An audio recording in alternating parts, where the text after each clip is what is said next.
Koreans are actually exporting most of the finished products. They're not really exporting the raw steel and aluminum much to the U.S., although some of the companies like POSCO has some exposure as they export some of the steel to the U.S. or Mexico for downstream processing. So, but the bottom line is that the U.S. and Korea has these voluntary quota that limits and waives tariffs so far. But even with the tariff in place, we don't really see much of impact to the shipbuilding companies or all the stuff. So basically, the end user won't be affected that much. And the actual impact to POSCO will also be a small. I mean, given the volume exposure is like 3-4% of total output the company has. So Leather, with the larger import tariff against the export steel, meaning that there will be a lot more of steel be available in the regional market in Asia, which means that cost structure-wise, steel price will be stable or lower, which is actually good for shipbuilders. James, just talk to us about what's happening in terms of the backlog for ship maintenance alone. I'm going to get into the SHIPS Act and the MRO business, but just give us the layout at the moment.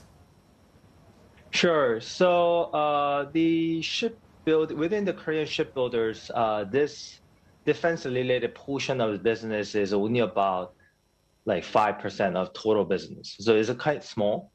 However, Korean has been enjoying large scale in commercial vessel shipbuilding, which allows them to build the cost advantage in the defense product as well.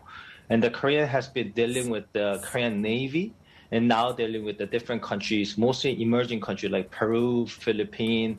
And the most notable one at the moment is actually some of the like Germans or Canadian project within the pipeline. They've been building this backlog for some time. Now they're going overseas where they basically guarantee higher margin compared to your business with dealing with the domestic Navy, Korean Navy. So this is why most of the shipbuilders are quite interested in it. And if you look at the overall market, when you look at like total addressable market, shipbuilding is basically $100 billion market every year. Whereas this MRO opportunity gives another 40 to 50 billion a year from the U.S. alone. And the shipbuilding segment, you're basically competing directly against Chinese. And Chinese are basically taking around 50% of the market. Whereas the U.S. MRO, due to the security concern, U.S. are only allowing this business, opening this business to their allies, which include the Korea and Japan. And that actually means that 40 to 50 billion market opportunity are given to Asian shipbuilders without risk of competing against the low-cost Chinese producers.